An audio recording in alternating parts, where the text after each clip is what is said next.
Flash to Campbell. Campbell on the outside and try time to the skipper. Tyler Campbell. Cut pass out to Stoward. Right foot, left foot, try. Reed Stoward in full flight. Inside to Campbell. Tyler Campbell. Media Vintage Sports Network presents Play-by-Play podcast with Jordan Hughes. Alrighty, welcome in Play-by-Play podcast with you once again on a different setting this weekend. Monday afternoon, quick Super Rugby recap. Jordan Hughes with you alongside just Jordan Lanack today. We're going to break down all Super Rugby and plenty of Hong Kong Sevens and around the rugby world as well. These boys got started on the weekend. Then, of course, later in the week, we'll have all three of us together for our picks and preview for round 8. So plenty going on. Geordie, how are you, mate? Good, mate. Good. First weekend done and dusted. Yeah, off the top, obviously, we'll get into it a bit later, but how's the body? Tough one? Sore. Yeah. Yeah, very sore. It was terrible conditions, obviously. That was probably top 3 worst conditions I've ever played in, including when I lived in Scotland. Well, that's huge to stay. Mate, it was dreadful. Yeah, wow. Third potty, mate. You feeling at home? Feeling better, yeah. Good. Research is getting a little bit more concise. Yep, mate, you're absolutely flying, so it's good to have you. Let's get into it, mate. Obviously, a massive weekend of Super Rugby round 7 in the books. What caught your eye? Super. I mean, off the bat, the Moana game. Yeah. Like, unreal. I don't know if anyone would have called that scoreline, but yeah, it was a really good game, I think. Like, Moana really stepped up. There were some key plays in there that really went well. And everything just kind of compounded. Like, it was Moana's day. Like, things were just happening like a different day completely changes the game. But yeah, they were flying. I think it's the most points scored against the Crusaders at home in like a turn of a century. Like, it's been so long, so it's just huge. Yeah. I can't remember the last time Crusaders had a score like that. Like, even a performance. Like, scores are one thing, but to say how dominant Moana were over a good Crusaders team. Yeah, unreal. We'll get into that game a bit later as well. But for me, obviously, the Reds on top on the ladder. Yeah. First time in 13 years, I think. Yeah. Crazy how good we're flying. Yeah, let's run it back. I'm already predicting a Suncorp grand final. What was that? You guys laughed at me 2011? last year, mate. This could be the year, maybe. Yeah, I reckon they're going well. So last time they were in front this time of the year, it was 2011, and we know what happened that year. So yeah. Fingers crossed. Bring it back. But on the other side of things, tipping, we were struggling a little bit. Again, it was a tough week. Tyler went 4 from 10. You and I both went 5 from 10 in the end. So, tough one. Sorry, as long as we're beating Tyler, that's all I really care about. Yeah, just shut him up, mate. It's good. It's nice and peaceful about him today, isn't it? Yeah, it's nice. How was he on the weekend? Was he chirpy? Was he all right? He was all right. Any back to the ref? Oh, of course. Yeah, plenty of that. Yeah, I mean, to be fair, there was a few blow-ups from a few of us. And it was just... Yeah, I don't know. I think everyone was just a little bit high-strung. The weather was just rubbish. Yeah.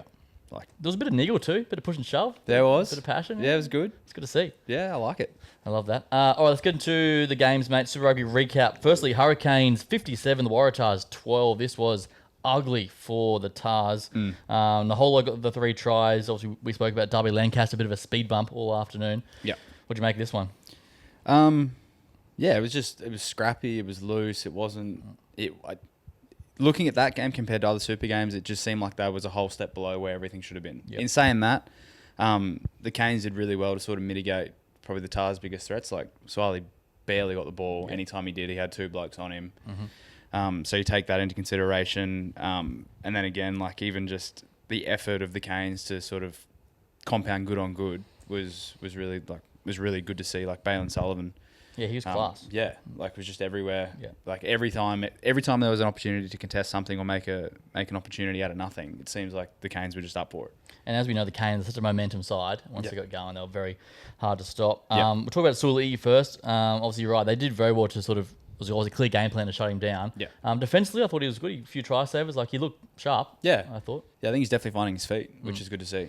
Him at 13, thoughts? Do you reckon she's... where do you sit in the 13 v 15 debate? I'd probably still keep him at 15 for a little bit, just until he sort of gets his feet. Like, 13 defensively is the hardest position on the field to dig at. And if you don't have at least a year or two of sort of good level footy, like, it doesn't have to be necessarily super, but like, you need to have a pretty solid foundation to just understand where you are in the field and how to defend certain things that are coming down that channel. Because that's the one that...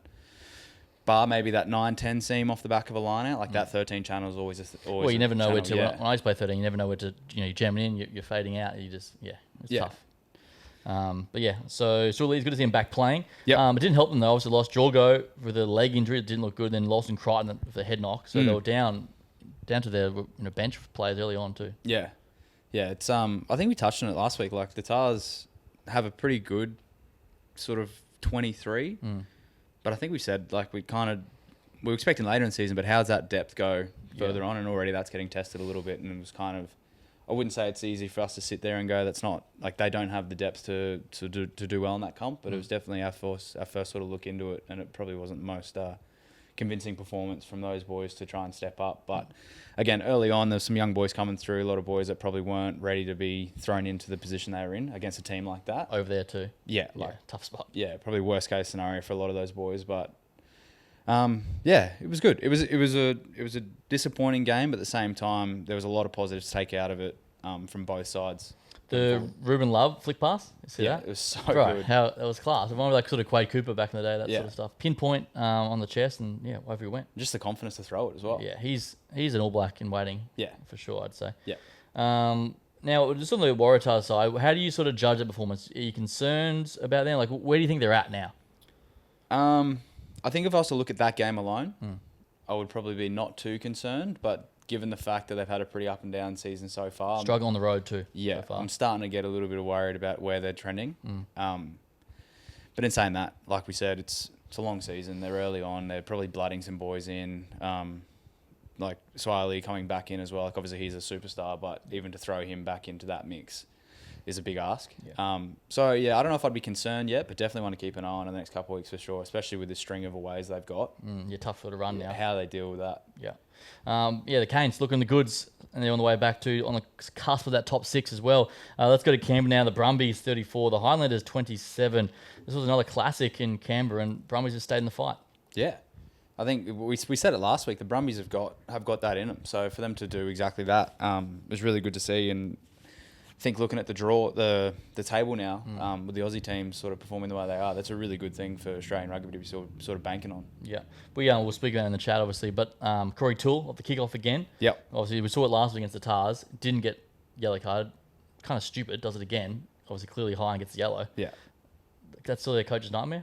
That feels so dumb. Yeah. I don't. Yeah. I mean, it's hard to say, but yeah, if I was their support staff looking at that, you'd be going, didn't we just deal with this? And the whole chat all week from the referee saying, he was very lucky to get away with it. So you think, okay, I'll dip or I won't do it. Yeah. And then this time it gets yellow. Yeah.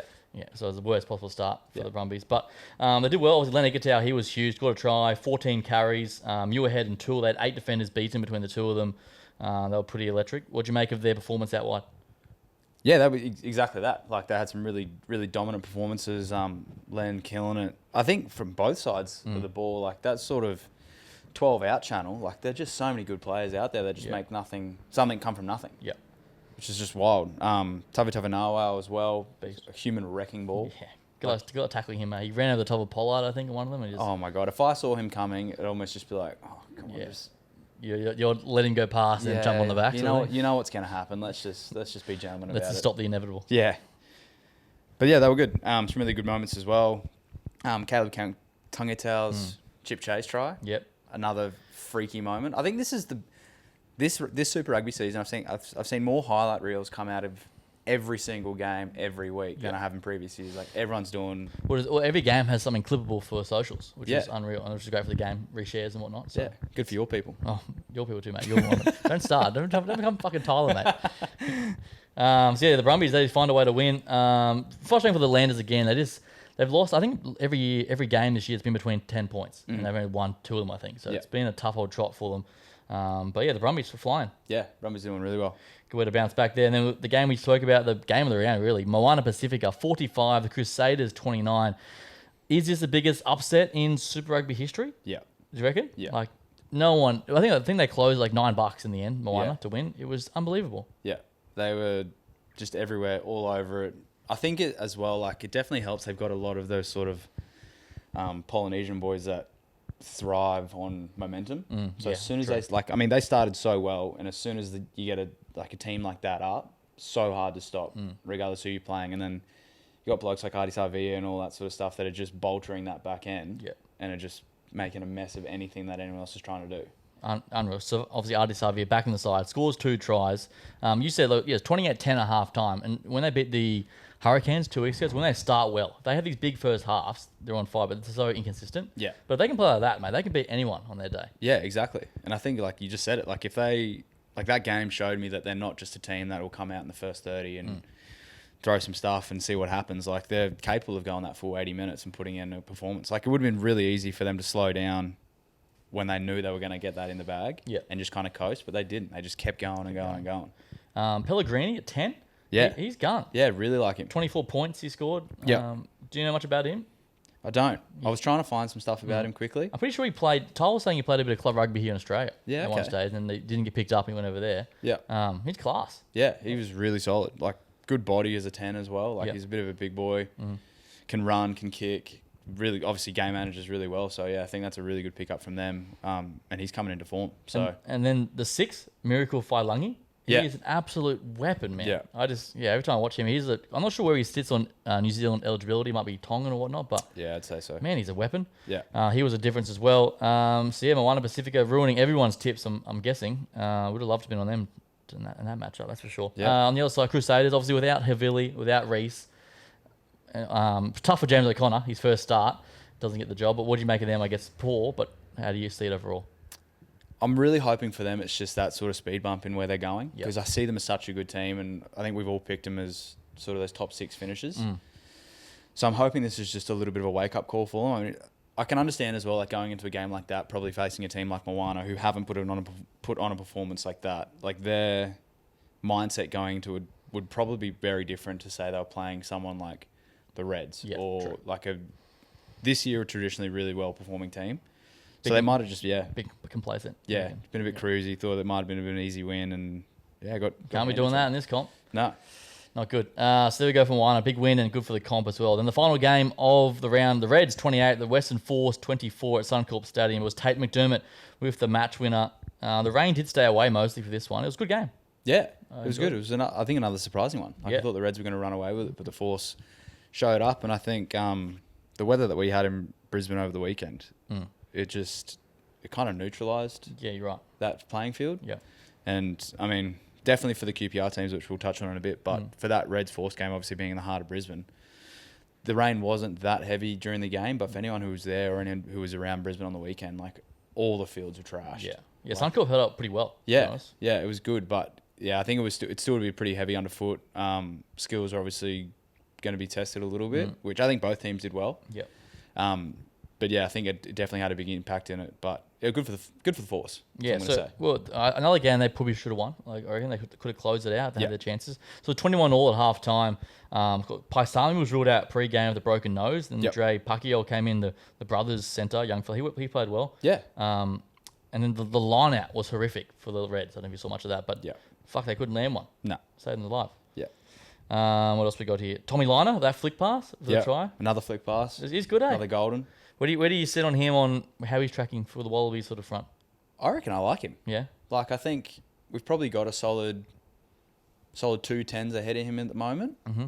But that third spot, I think, at the moment is pretty up for grabs. And if he keeps performing the way he is, he's good. And I think having a look on social media and people, it's really easy to get onto players like that and sort of pick out their flaws. But we kind of forget he's still a young kid in the grand scheme of things. Like, as a 10 as well, like, you need to have a couple of years of good, solid experience under your belt to lead teams in big games. Yeah. And he might not be there yet, but definitely someone that in the next year or two, if I was a Wallabies coach or someone sort of higher up, I'd be definitely looking to at least bleed him in. Someone you want to invest in. Yeah, lock him in, because the state of Australian rugby's going at the moment. Give him a year or two of nothing and he'll disappear again. Yeah, well, I'm pretty sure he's capped out. I think he's had a few games for Wallabies already, but he's a talent. On the Western Force side, Tom Robinson, that try, the prop try, that pass was questionable, I thought, but how's the big man in space? I love it. I love seeing big men in space. We don't see it. Mine's a big Reece Sheriff, actually, when he was striding out, big Robertson. I think you'd have a few metres on Reece. Yeah, just. So that was good for them. And then Carlo Tizano. Yeah. 2 tries again, 10 tries in the seasons already. Phenomenal. Yeah, so good. I was actually watching some of his YouTube vlogs. Oh, you doing his vlogs? Yeah. Just had a quick see what was going on. Good?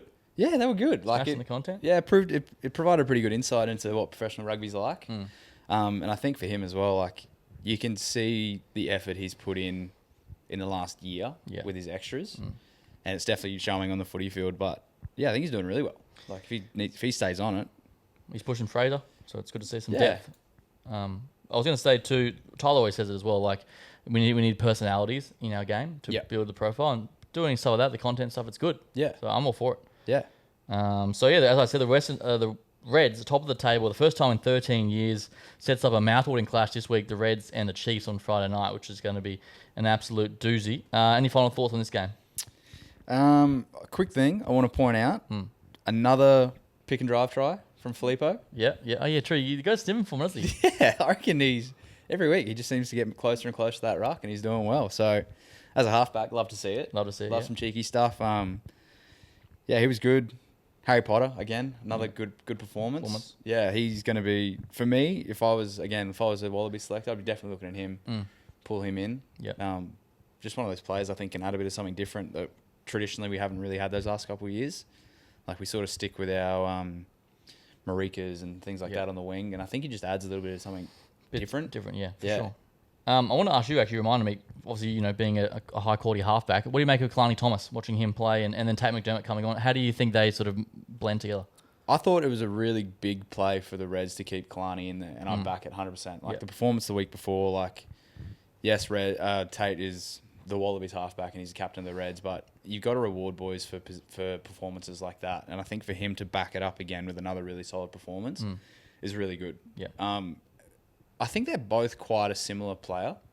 Like they're sort of live wire, sort of X factor. Whether they go, I mean, it's either way, it's going to be a win-win. Like if you put Kalani on for the first sort of 50, 55 and then get Tate on for the last 25 and let him do what he does and just be electric, or flip it. I don't think I'm sure my guess would be that flip it. Yeah, they'll go back for sure. Yeah. But I think having both of them there is really good. Like they can both make stuff happen out of little situations, like Tate's try at the end. Yeah. Like he kind of got stuck in no man's land and still made a way through. And he went past, I think it was Fines Leawassa beating him to get a score, which he would have been happy about. Fines would have hated that, yeah. Oh, he's a TSS boy, yeah. The good thing is, I reckon it's good they give Kalani a crack. Now he's confident that he can do a job too, and if something happens to Tate, he's your man, he can step up. Yeah. So, I like it. Good nines inside, mate. Thanks, mate. I like it. Yeah. There we go. Super Rugby round 6. Just the 4 games to talk about. Let's talk about a bit of Hong Kong Sevens, my friend. Did you? Obviously, it's hard to catch all of it, but the new stadium, bit of a scene over there. The South Stand was going off. Yeah, it's good to see. We were talking about it last week. Yeah. Like Hong Kong has always been a destination on that tour to sort of let your hair down a bit and have some fun. Yeah. And I think that since COVID and that hangover, it kind of took away from a little bit. But back in full force this year, like people were going nuts. I was keeping a track of Ryan Wilson, the Scottish number 8 back in the day. Yeah. He's got a pretty good social Was he media doing content platform. and stuff over there? Was he? Yeah, and he true. was there, and he was sort of providing some behind the scenes stuff, Yeah, and right. it just looked good. Like looked really, really fun. That new stadium looks fucking awesome. Yeah. Oh, that's on the back. It's good. It's a revolving roof as well. Did we see that? Open the roof up. Yeah. I'm like, man, I spent a coin on that. Yeah, they would have. For sure. Yeah, so I was very impressed with that. Obviously, the men's side, I think Argentina beat France 12-7. Yep. And then New Zealand 26-19 over the Aussies, which are very weakened. And I think the average age for our Aussies was 20 this weekend. It's a very young side. Yeah. Any thoughts on the men, firstly? The Argies looking good. Yeah, Argies are always solid at sevens. I think watching a bit of the sevens on the Saturday specifically, the team that really took my eye was Spain. Yeah. They've really come out of nowhere. Yeah, so good. Like they're the Fiji of Europe. Yeah, I like that. There we go. The Fiji of Europe. Yeah. Like they just let things happen and they just kind of roll with the flow. And obviously they're probably not. I mean, they definitely don't have the names that the Australians, New Zealand, South Africa have. But they just get done. They just get in with their work and get it done, and they have fun as well. Yeah. Like you see them around the pitch after games, and they're out chatting to people and having a bit of a dance and being Spanish and all that. And they've knocked off the Kiwis a few times this year. They made a few cup finals. Like they're actually the real deal. Yeah. So yeah, good chat. Yeah, they're going well. Argentina, too good in the end. Aussie men, bronze for the boys, which was good. Yeah, I think it was good. That was also that match winner try against the Fiji at the end there. Was all class, right in front of the South Stand too, going nuts. Yeah. I want to touch on our man though, Hayden Sargent. I feel he's really found his own as the main playmaker there. He was carving up again. Yeah, he's doing really well. I was talking to him last week, and I think he's really obviously he's really enjoying the setup. But I think for where he's been sort of before he got into the sevens, he was very much in like 2 minds of what do I want to do, blah blah blah. But he's got himself in a full-time setup. He's just put his head down, and he's killing it. So I think it goes to show, like, if you can get yourself into a setup at the right time, and you just put yourself to work, like it's there for you. Yeah, that's the difference. Yeah. Like you just got to be committed to it, and especially in a program like sevens as well, where it's pretty cutthroat and you're always on the move, and you got boys coming up from underneath you that want to try and push you. Yeah. For a person like Sarge, like that's where he's going to thrive. Like he loves that pressure on him, and he's always going to compete. So he's doing really well. Because we had him on here last year, and he was, obviously his story about how hard he's worked to get there, and ins and outs, and so close. And then I feel he did these Aussie Sevens camps so many times, and never got a contract, and finally got it. And then he was on the fringe, and now he's like on the weekend he was like their main man. Yeah, he was carving up. He's the guy.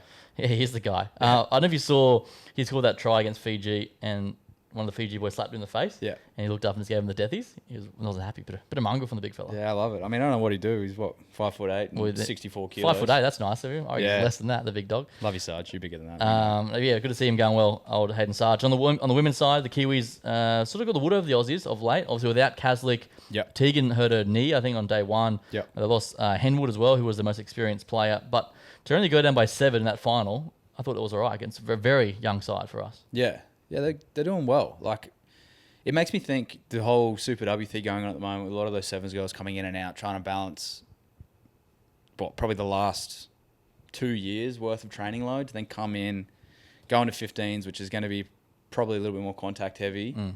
Like, is it really the best thing for them to be doing it? And I know that's a good point, actually. The 2 girls that got injured, the 2 girls have just done that. Yeah, like I know they've all come out and said that they're trying to compete for that Wallaroos positions and get into that squad, but also like, if you're Australian rugby and you're paying these girls some good money to be your 7 stars, is that the best thing to be doing? Yeah, there's literally 2 arguments, obviously, but yeah, because you flip it. Like if that was the blokes, would the same thing be happening?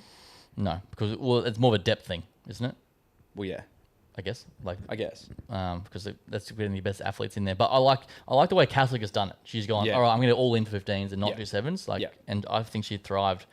But yeah, it's a good call. It's whether it's the right thing or not. But the likes of, you watch, Maddie Levi should get picked in that Aussie team. I'd say she'll go to the World Cup. Yeah.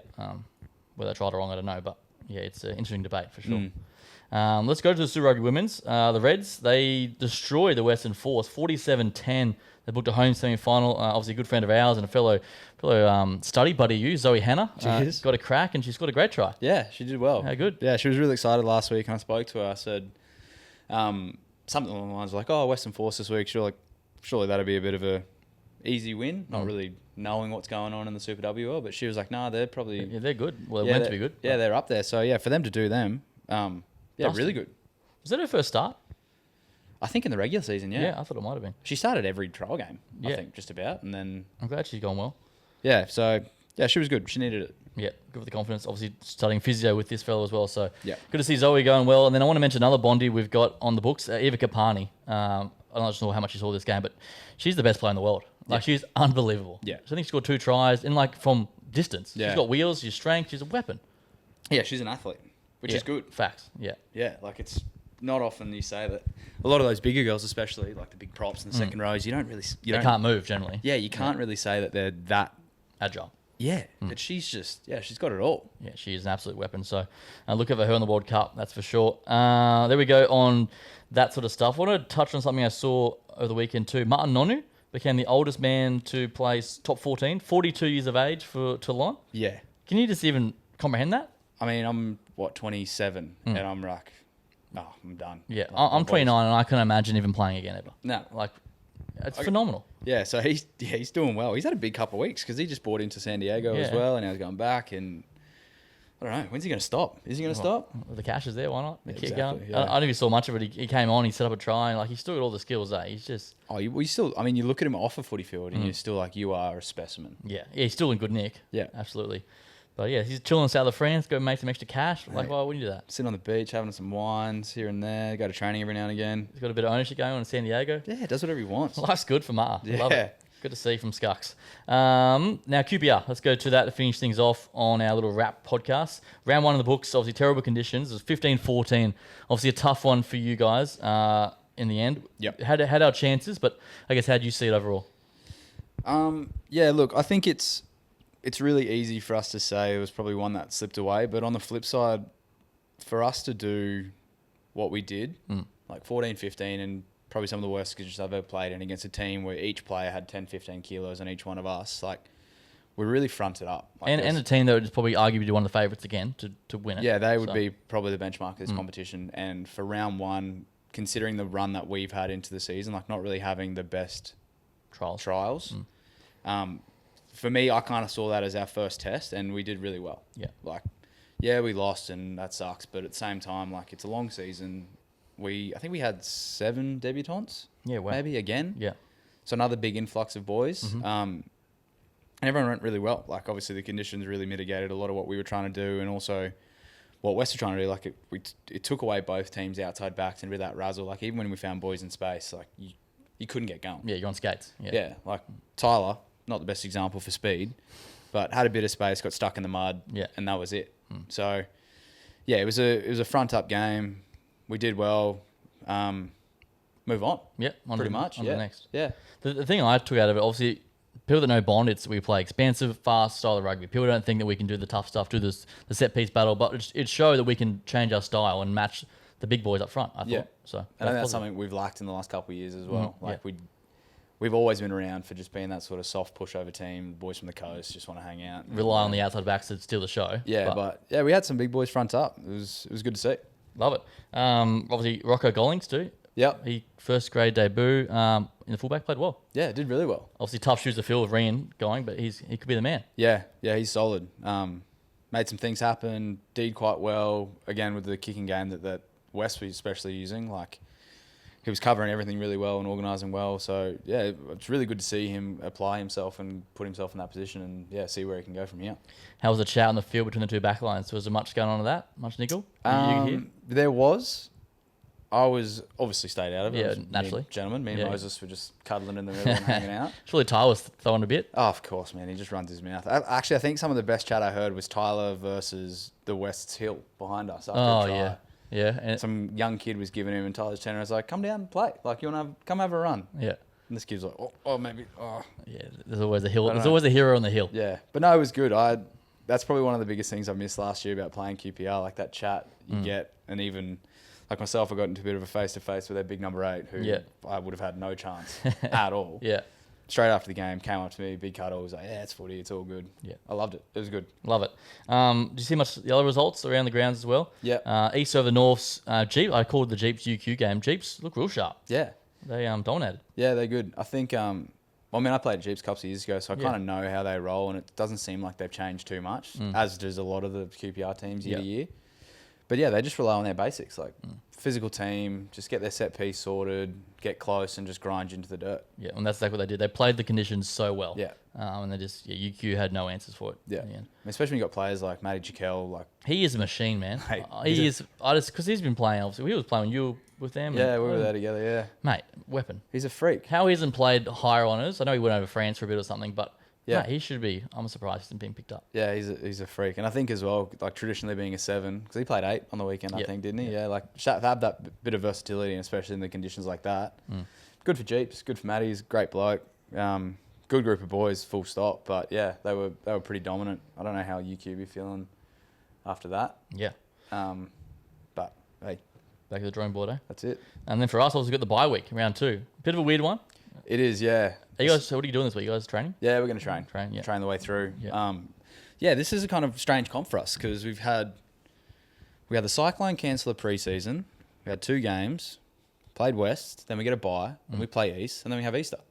Oh, true. So you got 2 games in the opening month. Yeah.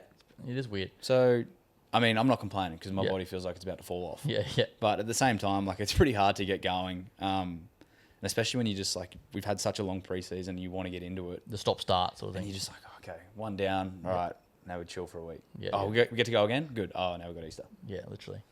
And we'll make it work, eh? Make it work. It'll happen. Any plans for your bye week, mate? This bye week, I'm just going to relax. Chill. I think. Yeah, get some study done. Lovely. Chill, and then Easter, heading down to a mate's property. Oh, nice. Sort of north central New South Wales. Just Yep.